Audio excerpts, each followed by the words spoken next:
Hello, and thank you for joining us for our webinar, AbleTech Financial Loan Program.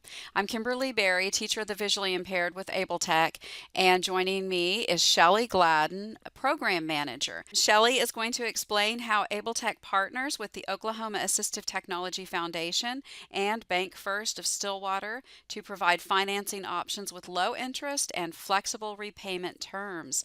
As you begin, Shelley, if you could just tell us a little bit about yourself to get us started, a little bit of your background, how you came to AbleTech, what you're doing, and then we'll let you get going on how the financial loan program works. Yeah, sure. Hi, Kimberly. I'm really glad to be here, two doors down the hallway from you at AbleTech.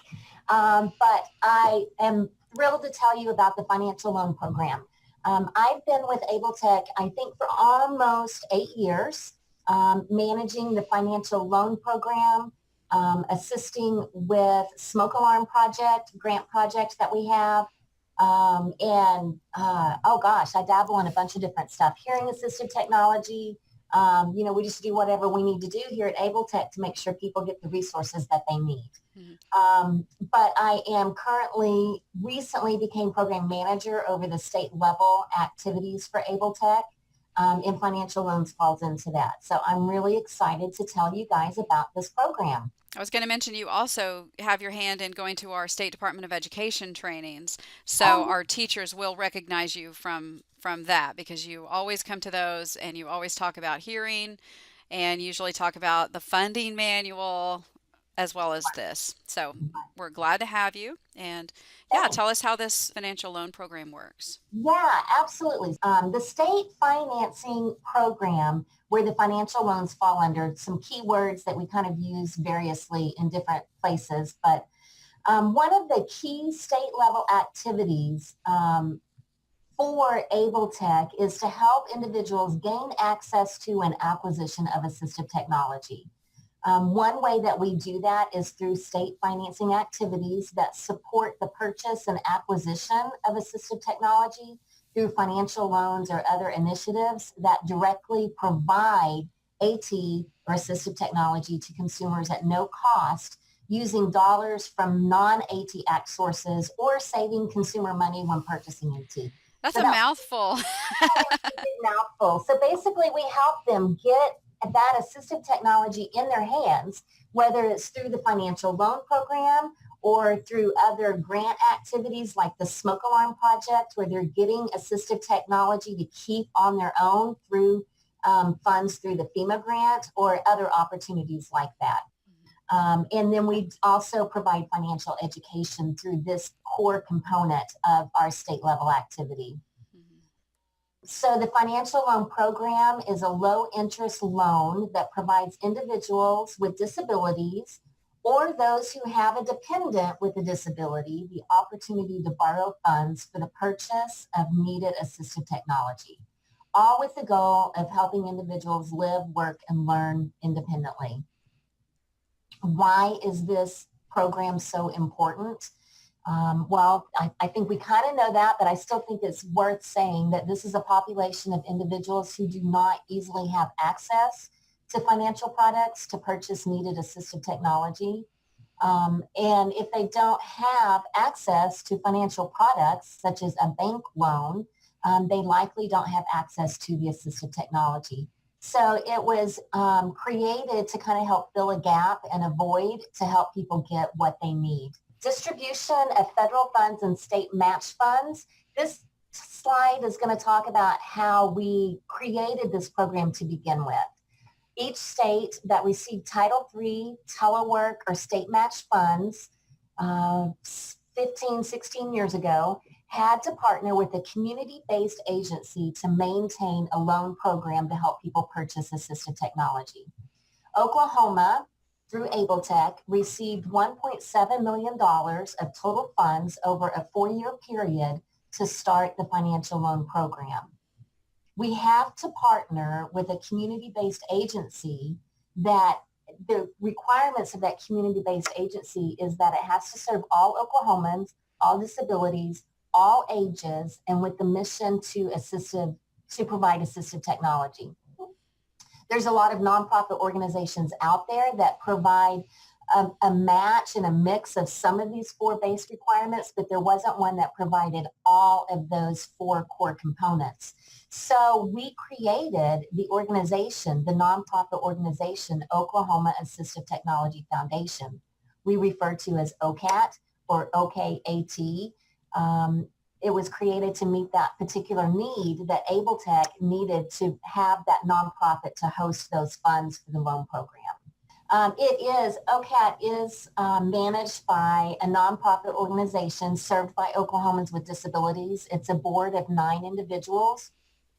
All have either a disability or a family member with a disability or serve people with disabilities, and have an inside knowledge of assistive technology and how it works and the purpose and the ins and outs and that kind of stuff.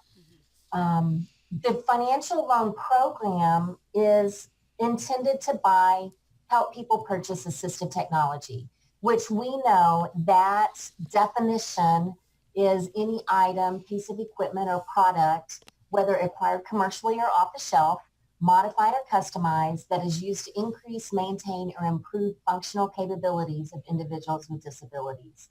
So just some examples that I listed here is vision equipment or glasses, hearing equipment, which could be hearing aids or cochlear implant, the sound systems, sound amplifier, those types of things, mobility devices, vehicle modifications, daily living aids, durable medical equipment, communication devices, iPads, computers that have accessibility, those types of things. So that's not limited, but that is certainly a often frequent list of items that are used for this program. Mm-hmm.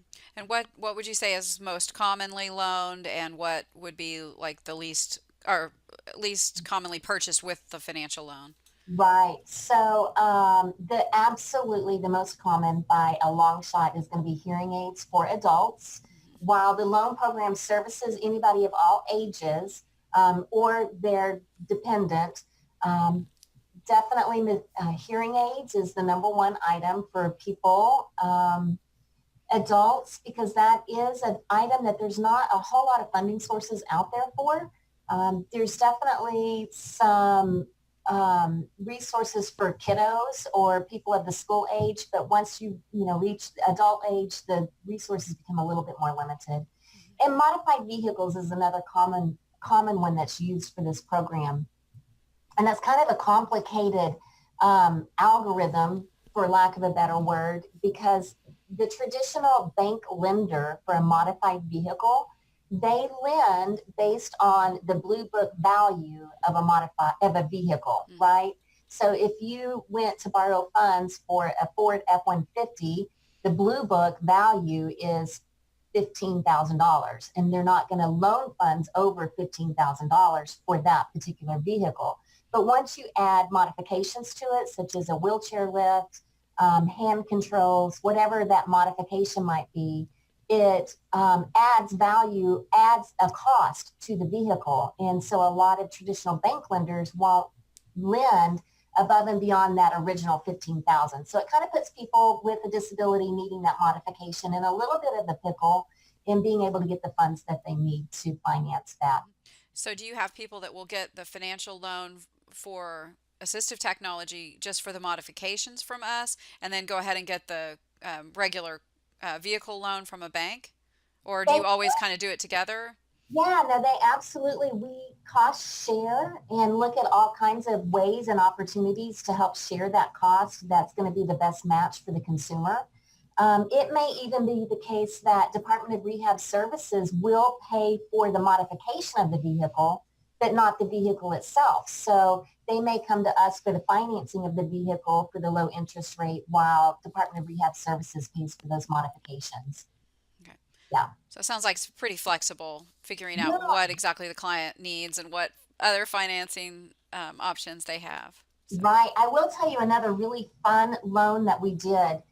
It was the very first loan that I did with the program as the financial loan coordinator. Is we had a parent contact us that they have a child, at that time was about 5 years old, with some significant visual impairment, hearing impairment, and cognitive impairments going on. And they lived in a house on a busy street corner, and they did not have a fenced yard. But the child, like any other 5-year-old, wanted to go outside and play, but was putting themselves in danger because of the high traffic in their neighborhood. So they did the financial loan, utilized the financial loan to do a home modification, and built a fence for their yard so their child, their little boy, could go outside and play. I think that's a really unique example of how assistive technology can be any item, but it becomes assistive technology based on the need. And that certainly qualifies for the financial loan program. Mhm. Yeah. Yeah. I mean, that's kind of the, when you get into the definition of assistive technology, sometimes it can be anything. It can be just something that a person without a disability just thinks of as just whatever, a tool, their garage door opener, or a cell phone or whatever. But if you are a person who has a disability and this is the tool that helps you open the door and you couldn't open it otherwise, or talk on Right. the phone, or, because using voiceover or something like that, that traditional tool, which is available to all consumers, becomes assistive technology to you. Therefore, if you needed financing, this could be an option for you. You nailed it. Absolutely. Yep. Well, I've been here 8 years, so I'm getting it finally. Exactly. So on the next slide, I'm going to kind of talk about, I mean, not a whole lot, but these are the three key partners that make this financial loan program happen. Obviously, Oklahoma Able Tech, the State Assistive Technology Act program, and we manage those day-to-day operations of the financial loan program. Oklahoma Assistive Technology Foundation, which I already gave you a pretty good description of that organization. It's a community-based nonprofit whose mission is to serve Oklahomans with disabilities.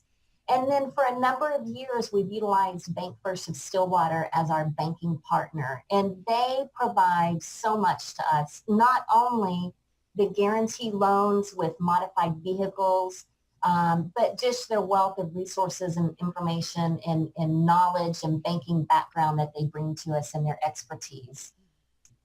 So it's been a great partnership between these three organizations for a number of years. So let's talk about kind of what our model looks like and how we manage this financial loan program. I'll try not to get too much into the nitty-gritty details because the bottom line is we have a financial loan program. Some of the loans we manage differently on the back end versus on the front end, all being the same product to the consumer. But we have two different primary programs. One is a partner interest buy down and guarantee loan. And this is the one that we use our banking partner for.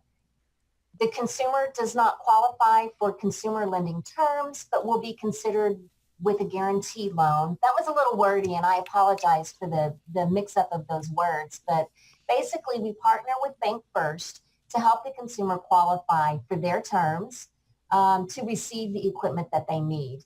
It's usually guaranteed by OkAT or has some other type of security, such as a lien on the vehicle, or if it's a home modification, they might use a security that's referred to as UCC.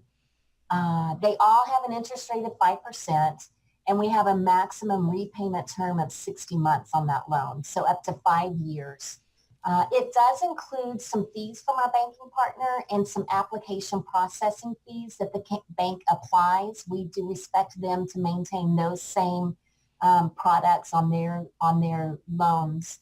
It's usually modified vehicles, home modifications, again, items that a UCC or a lien is going to have on it to be secured.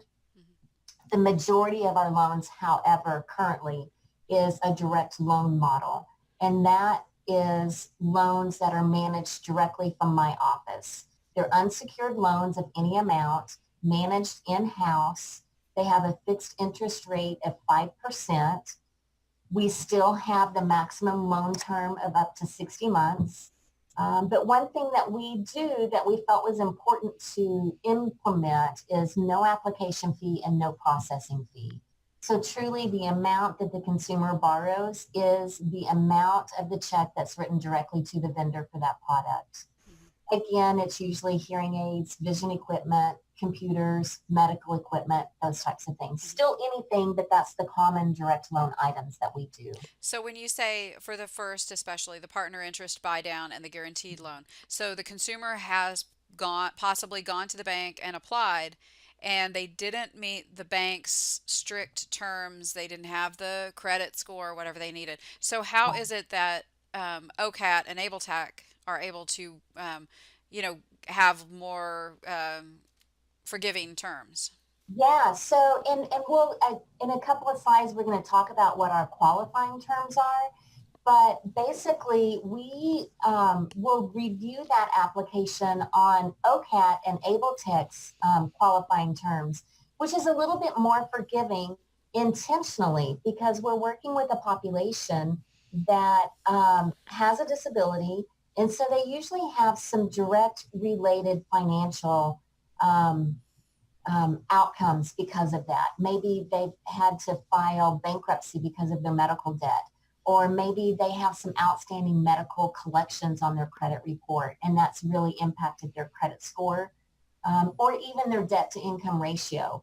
The bank's terms, this a standard bank term is going to be a credit score of 700, maybe even 750 to get a decent interest rate and an income to debt ratio of about 45%. And what that calculation means is you take a look at your total monthly income, regardless of what the amount is, your total monthly income, and compare it to your obligated debt.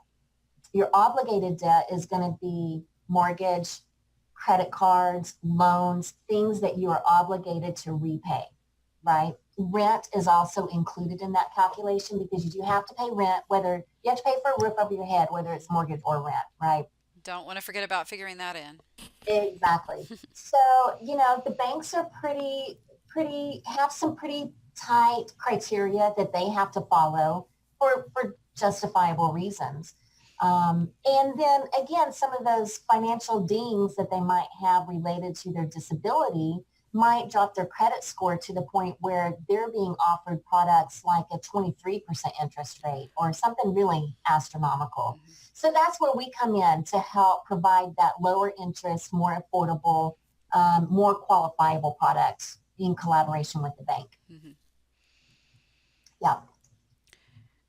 So again, not to recap too much, but the loan features are a fixed low interest rate for the life of the loan. It doesn't have a balloon or it doesn't, it's not interest free for 12 months and then 30% interest or something crazy like that on the end of it. It's a fixed low interest rate of 5%, 5%, 5%, always the same. Easy, flexible repayment terms, and we negotiate that with the consumer on the front end during the application process, looking at their budget, what kind of monthly payment can they afford, and trying to work with them to find something affordable within our parameters of 5 years. We do not require any kind of down payment. It can be used to cover co-pays or other cost share programs. The payment is made directly to the vendor. And then again, we've talked pretty in depth about the special qualifying terms for applicants who have limited income due to disability related circumstances. So just to touch on another point on this one is on that income to debt ratio, it doesn't really matter what the income is. We have applicants apply every day that have an income through Social Security disability that's $1,100 a month. And to a bank that might not appear to be sufficient income, but it's really about how they're managing their obligated debt and their expenses on a monthly basis. So regardless of the income, how does it look on the other end to match to get that debt to income ratio and ability to make the monthly payment? Hmm. I'm trying to think about how someone in the school system or, may benefit from this. And there might be parents that are using their private insurance to buy some kind of a device, but yet they're still having to have a large copay for, Right, say, a speech device, right, you know, right. and Exactly.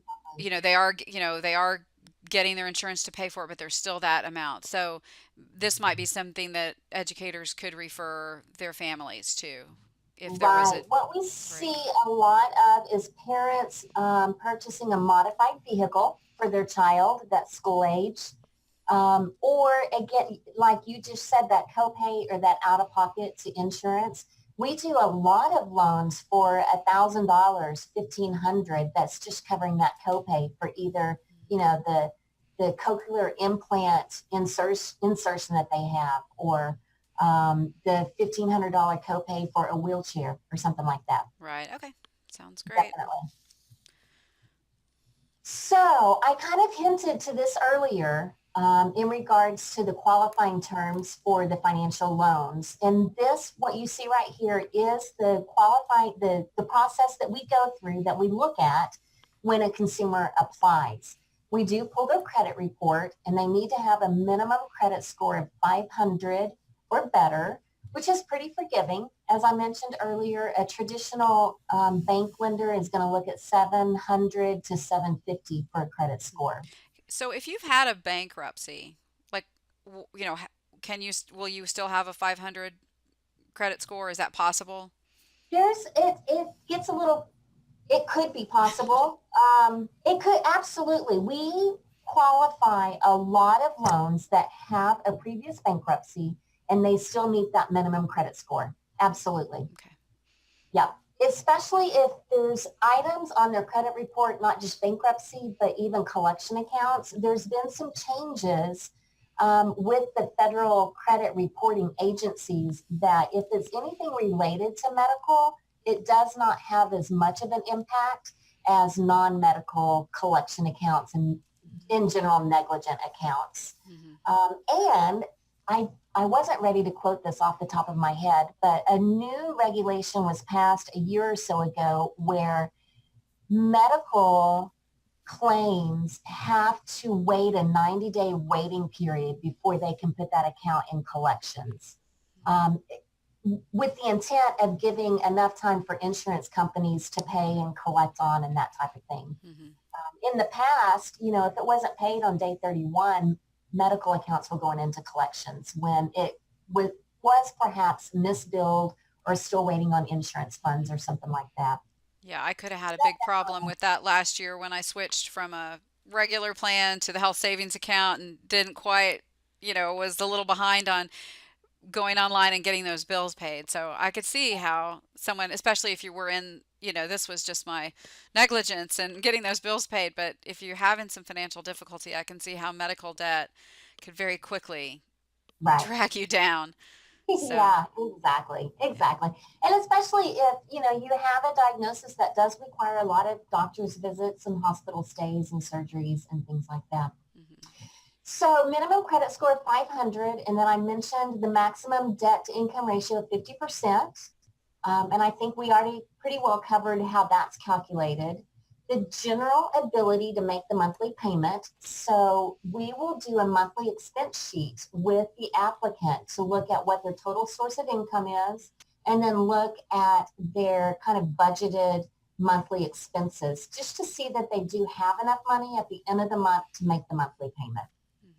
Hmm. The general documents that are reviewed is their credit application, their credit report, the monthly expense and income sheet, consumer loan report. So that's kind of a little narrative that we do to really kind of get more information from the consumer. And sometimes this is done through a report and sometimes it's done just over the phone, talking it through. But what is the disability?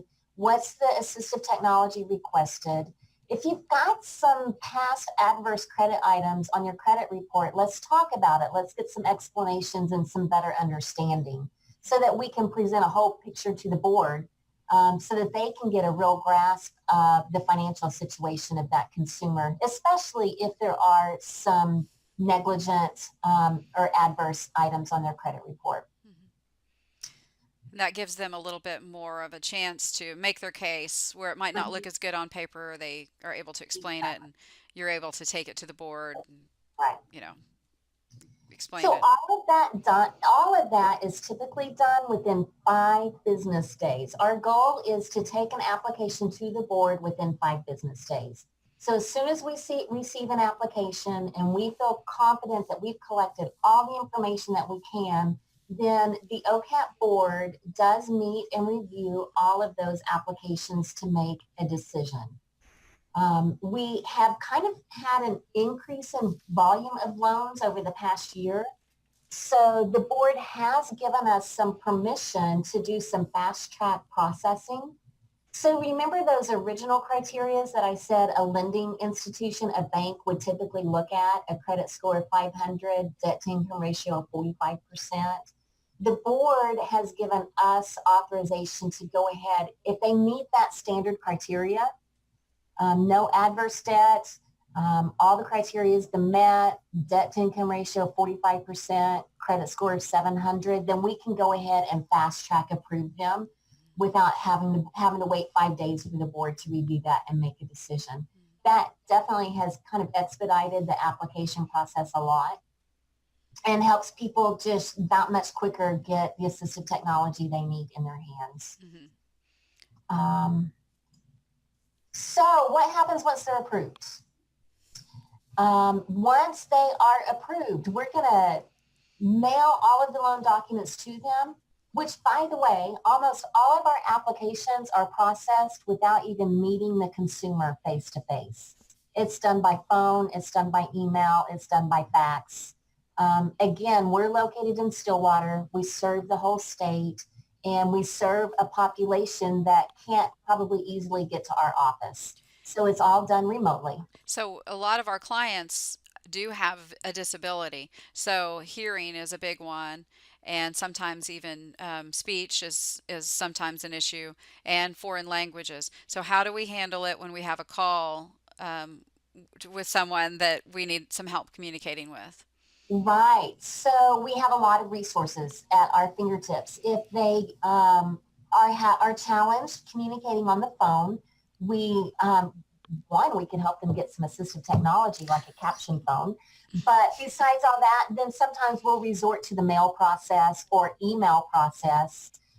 There's been many times that I've just sent a letter that says, I'm trying to reach you to finalize these details, but we're being challenged communicating on the phone. So answer these questions and mail me back. You know, snail mail is your friend sometimes. Yeah. And that's okay. We do whatever works for the consumer, whatever's easiest for them. A lot of our consumers don't even have internet, and that's okay. We can go to the mail or we can go to the telephone conversation. We do have we're able to provide the resources by Braille if that was ever needed. And then we also have a Spanish interpreter that can assist us in various, at least in that language. And yeah, just kind of fit the pieces together. We do really whatever it takes to help get that accomplished. Yeah. So it's all done by mail. So once they're approved, we will mail them the loan documents. They'll fill them all out, sign them all out, sign the contracts that are needed. We do have to have originals back, so we have to wait a couple of days for it to come back in the mail. And then once it's completed, we write a check to the vendor. We make copies and mail copies to the consumer. One of the cool things that we're able to do too is provide them some credit report information that through our contract with FICO Open Access, we're able to give them some financial education on both front and back end, but provide them with that credit score and the main reason codes that are affecting their credit score, just as a financial education component. And then we always do a follow-up survey we have to have those follow-up surveys for our data reporting for our federal data at the end of the year. Any loans that are denied, and we do have some people, unfortunately, that do not qualify for the loan program. Usually it's related to the credit report or that inability to afford to make the monthly payment. We always provide coaching no matter what on, really helping them identify ways that they could become loan ready, if not even for our loan, but for other loans, and look at repairing credit issues, maybe even funding saving funds for a down payment, maybe adding a co-applicant to help supply a little bit more income to that application. And then always opportunity to reapply whenever they're ready. There's no time frame and there's no limit to the times that they can apply for the financial loan application. Mhm. Hey, this question mm, maybe a crazy question, but is getting an assistive Be on the spot. technology loan, is that a good way for someone with a disability to, create a credit history?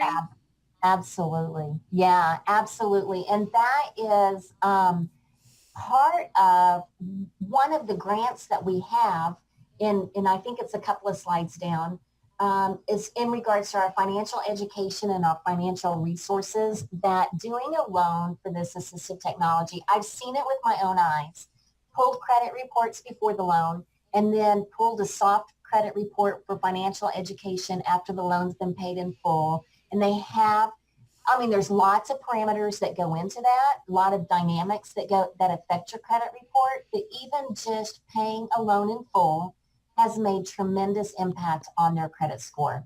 And the better you can improve your credit score, the better you can improve many aspects in your life, your insurance rates, your interest rates that you get on loans. It's a domino effect how that impacts. Hmm. And we can do that at any time. Pull a soft credit report to kind of see how their credit score is looking and how that's being impacted. Hmm. So next, we're going to talk about some of the customer supports that we do. Good segue, right? Financial education, reviewing credit report and discuss financial issues, provide guidance on how to correct that negative credit account, refer to other funding sources if that's more appropriate. AbleTech has the funding manual and the funding resources that if we don't want to be the payer of last resort, they can use this loan anytime. But if there's products out there and other sources out there that they could benefit from, we at least want to tell them about them. And then the credit score that we're able to do with financial education. We recently just partnered with FDIC to provide Money Smart, which is a financial education product that the FDIC has had. And we've partnered to provide a little bit more simplified fact sheets that we can send to people.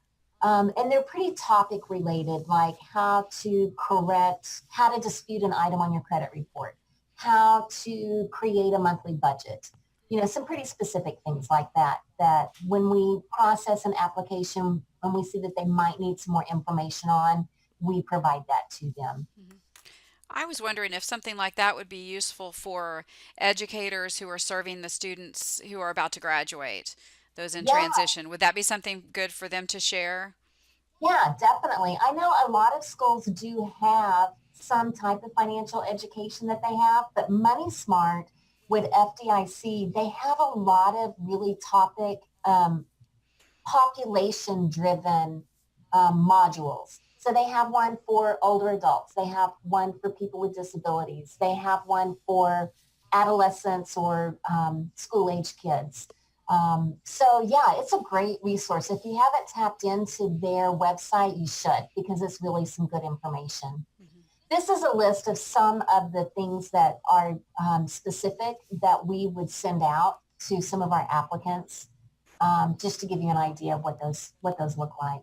Yeah, just a couple of things that I wanted to say is that servicing the loan and additional supports, we know that these are people with a disability who might have a limited income or who might have sporadic unexpected expenses come up related to their disability, and we can work with them where a traditional lender might immediately report that negligent payment to the credit bureau agencies.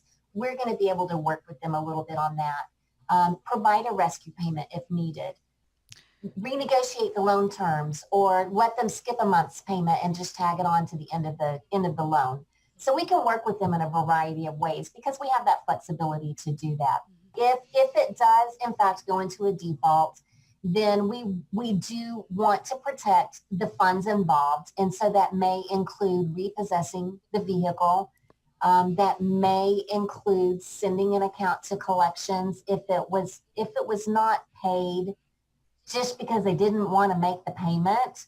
we are obligated to, protect OkAT funds for the loan project for future loans. And we'll look at we have sent loans to collections, and we have repossessed modified vehicles. It's not fun, but it is part of what we have to do. So here recently, these are a couple of new cool things that we've had in regards to our growth. We started out with $1.4 million, I think is what I said, 1.7 million. And we've held on to that over the history of the program. We did recently just apply for some additional programs for growth. One is Community Development Financial Institution Technical Assistance Funds. That is to help us become CDFI certified so that we can apply for future grant funds. And then also ACL grant funds, which is the federal program that houses the AT Act programs, an additional $552,000 to really support our direct lending program and grow those funds and the financial education that goes along with that.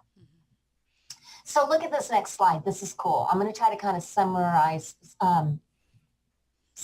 us a little bit, but the history of the loan program.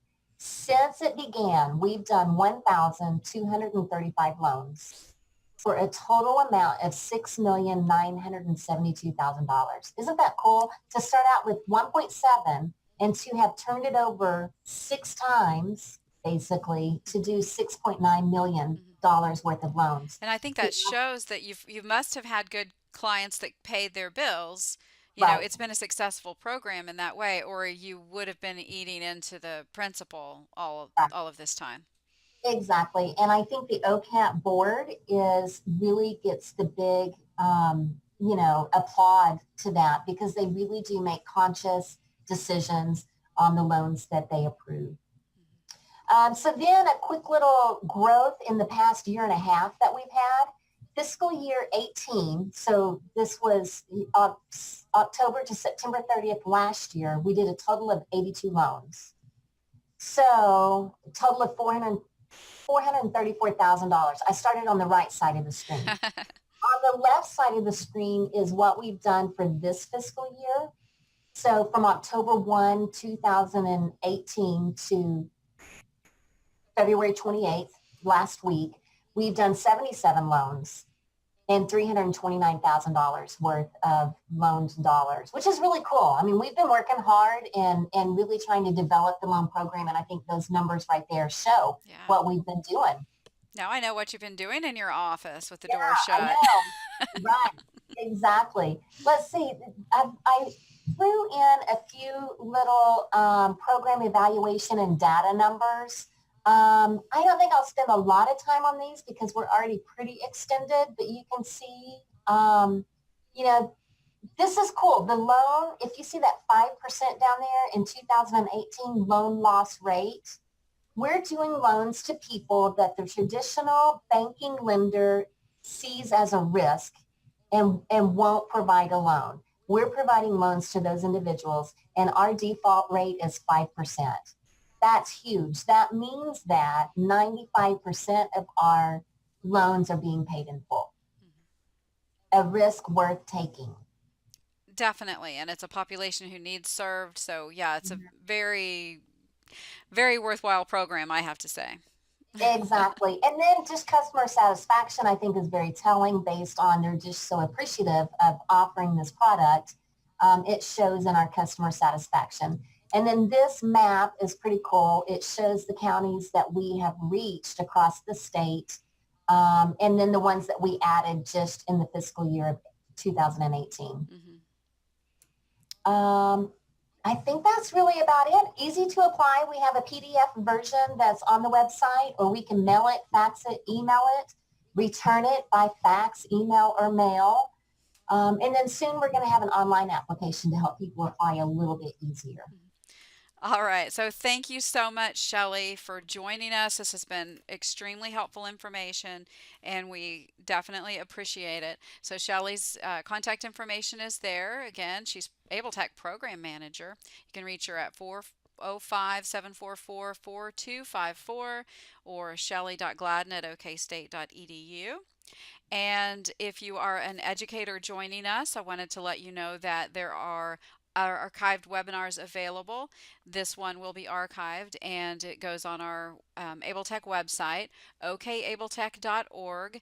You can click on Education Services. It is under the AT Services for Pre-K through 12 in the section for AT webinars and video resources. Or hey, do the shortcut and just when you get to the website, put webinars in the search bar. That gets you right there as well.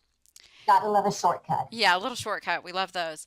And if you need documentation of your participation, we'll send you a certificate. Contact me. My contact information is there, kimberly.berry@okstate.edu. My direct line is 405-744-8342. The 800 number, toll free for AbleTech, is 800-257-1705. And again, our website is there, okabletech.org. And that's all our time for today. So thank you so much for joining us, and we'll see you next time. Bye. Bye, Shelley. Thank you.